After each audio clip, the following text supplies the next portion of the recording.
Hello, welcome back. Today I'm going to talk about common knowledge.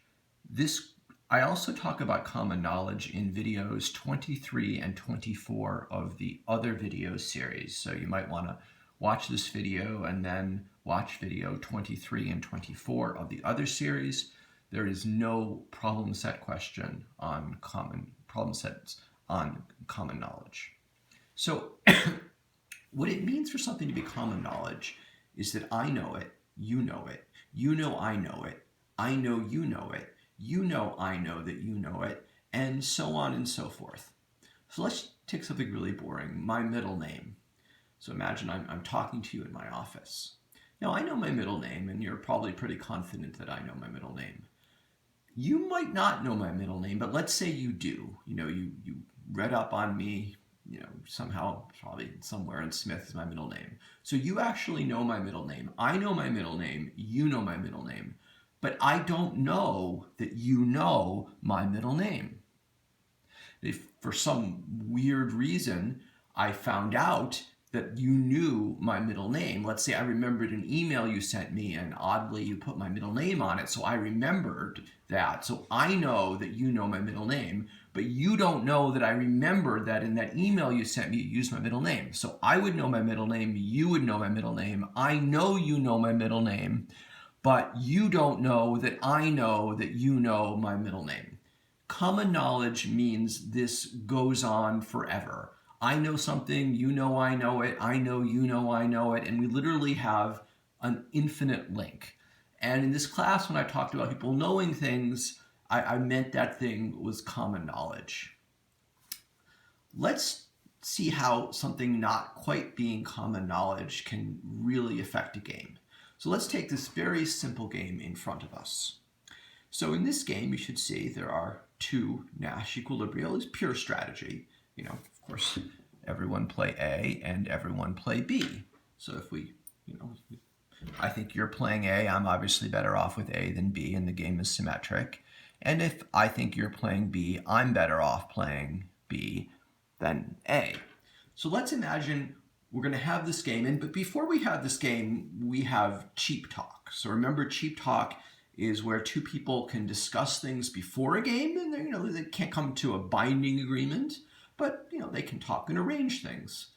It seems pretty obvious, right? You've got two people, rational, they're engaged in cheap talk. They're like, hey, let's both play B. And you have no reason to distrust the other person, because if they think you're going to play B, they want B, and it's the same with you. And you both want the same thing. If you both could pick an outcome, it would be this one. So no interest in lying. It's easy to coordinate. So cheap talk should definitely work to move us to the best Nash equilibrium. But small problem. There is a mental disease out there, and it's called crazy for A. What this mental disease will do was, if you have it, you'll tell the other person you're going to play B, you'll seem really sincere, but at the last minute, this disease, it will just take over your brain and you will pick A. So if you have crazy for A, you're going to play A. Well, that's, obviously, right? It's kind of boring. All right.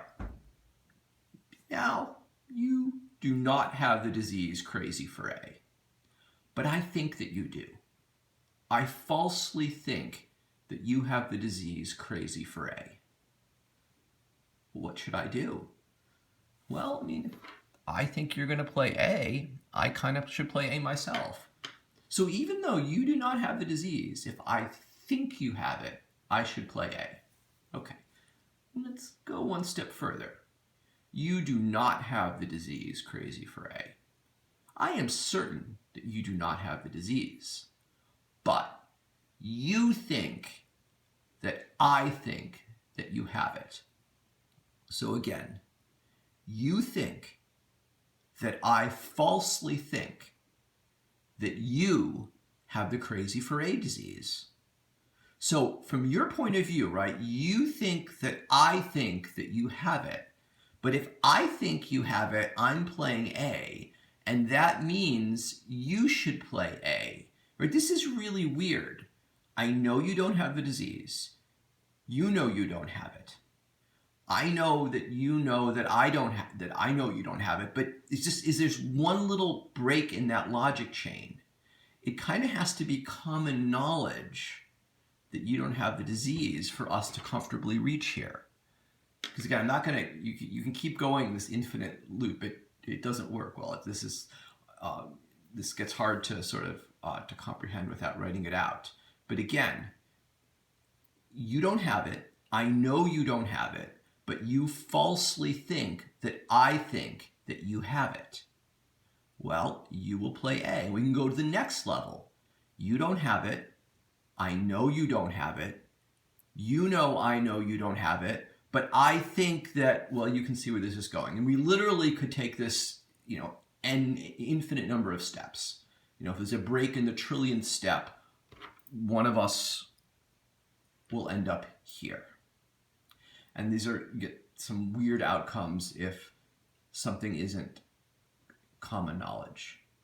A sort of more practical example of common knowledge is if there are two people that are kind of flirting with each other and they both think the other person likes them, but they're not totally sure. Maybe, obviously I'm not going to use the you, me in this example, but you think someone else likes you and they think you like them, but something changes when it's, announced or there's a kiss that's reciprocated, right? So even though you can think they like you and they think you like them and you think they think you realize they like them, it's not quite common knowledge until something, makes it really clear. Again, the kiss can work quite well, or someone announcing, hey, I like you, and the person says, hey, I like you too. Good, now common knowledge. So things aren't, there's a difference between you thinking something, them thinking it, you thinking they think it, and it becoming common knowledge. Now there's an interesting game, exercise involving common knowledge, and it's a little weird, but let me explain. So I want to imagine there are three people sitting in a circle, and they all close their eyes, and someone else comes up and puts either a white or black hat on everyone sitting in the circle. And everyone opens their eyes, and you can see the color of the hat on the other two people, but not on yourself. So again, there are three people sitting in a circle. All of them close their eyes. Someone else comes up and puts either a white or black hat on everybody. So everyone either has a white or black hat on themselves. Everyone opens their eyes, and you can see the color of the hat of the other two people, but you can't see the color of your own hat. And everyone thinks beforehand, I could get a white or black hat. Everyone has a reasonable chance of having either a white or black hat put on them. Now, it turns out that everyone has a black hat on. So, no one of the three people in the circle know this because, all three of them see two other people wearing a black hat, but they, legitimately don't realize whether they have a white hat on or whether they have a black hat on. So again, there's three people, all of them wearing black hats. Everyone observes two other people wearing black hats, but they don't know whether they themselves are wearing a black or white hat. Okay, now a man comes by, he's completely trusted, and he says, just so you know, at least one of you is wearing a black hat. Again, the man comes and says, at least one of you is wearing a black hat.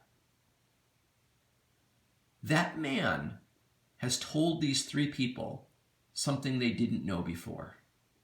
And this, of course, relates to common knowledge. So again, this does seem really weird, right? All three of them, in fact, have black hats. You don't know, you have some uncertainty. You don't know the color of your hat, but two other people are wearing black hats, and everyone knows that two other people are wearing black hats. So when the guy says, hey, at least one of you is wearing a black hat, how is it that he's told each and every one of these three people something they did not know before? All right. Well, imagine then the man goes on and says the following. He says, you know what? If any of you are completely certain that you are wearing a black hat, please stand up. Well, none of them stand up. He says again, if any of you are completely certain that you are wearing a black hat, please stand up. None of them stand up. Then for a third time he says, if any of you are certain you're wearing a black hat, please stand up. And this time all three stand up. Why is that? And these are all perfectly rational people. And of course the reason they all stand up relates to common knowledge. All right, let's go through what happens with the man. So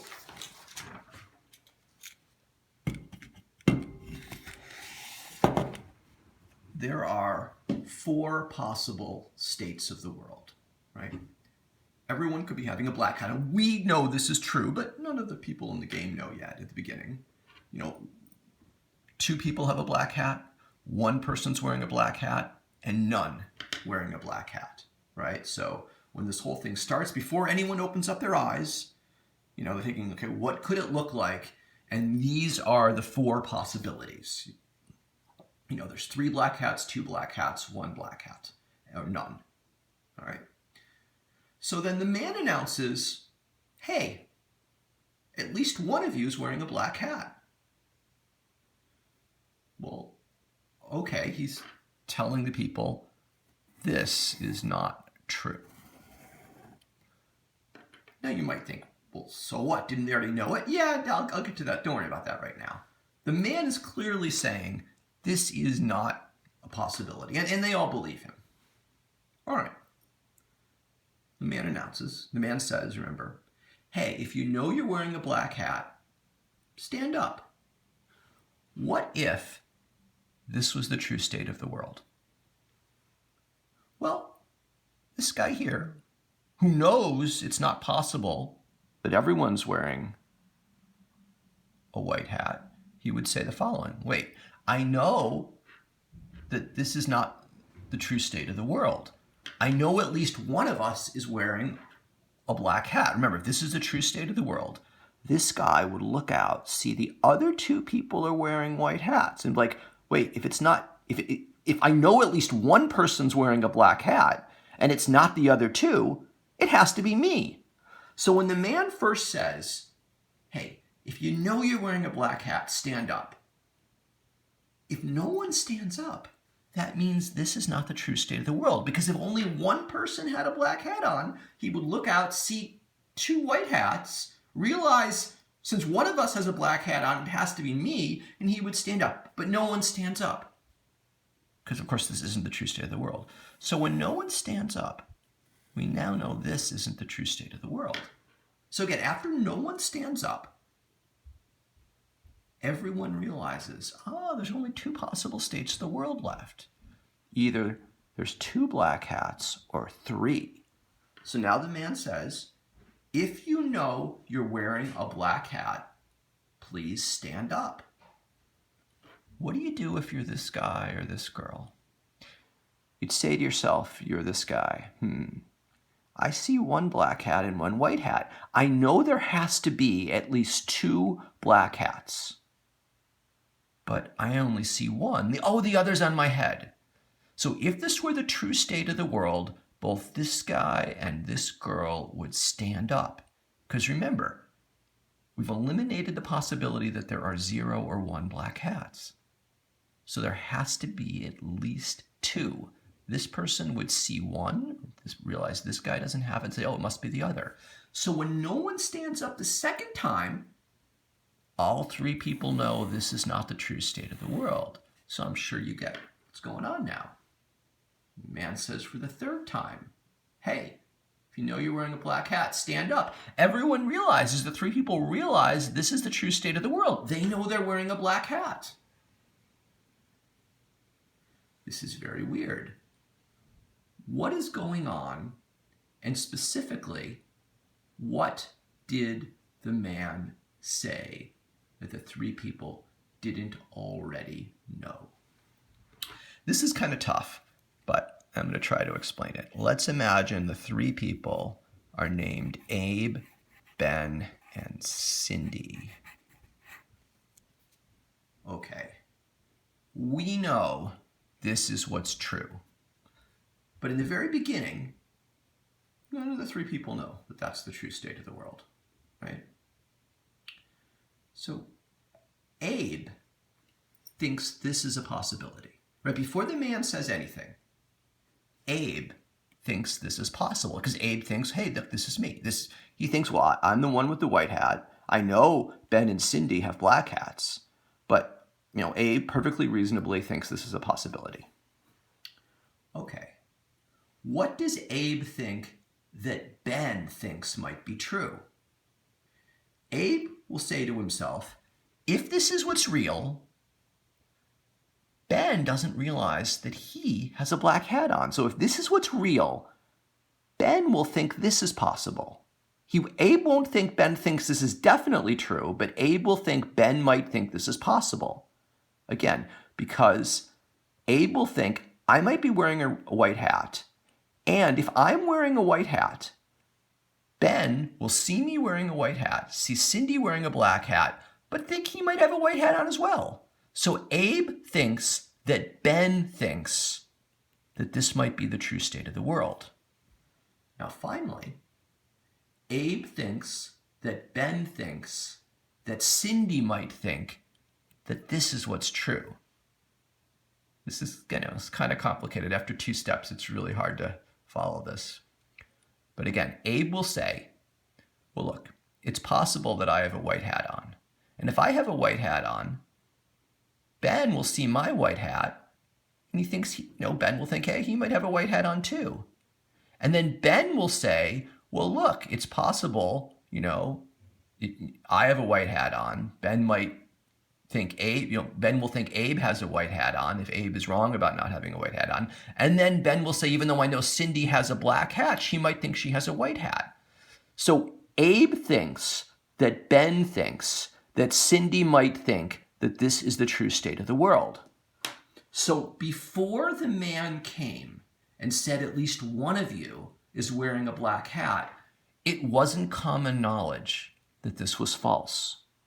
Because again, Abe thinks that Ben thinks that Cindy thinks this is a possibility. Again, this is weird. I don't expect you to have this, but this is sort of some of the strange things that can happen with common knowledge, where it's not just who knows, it's who knows, and who knows what you know that I know, and it goes back and forth, and it gets weird.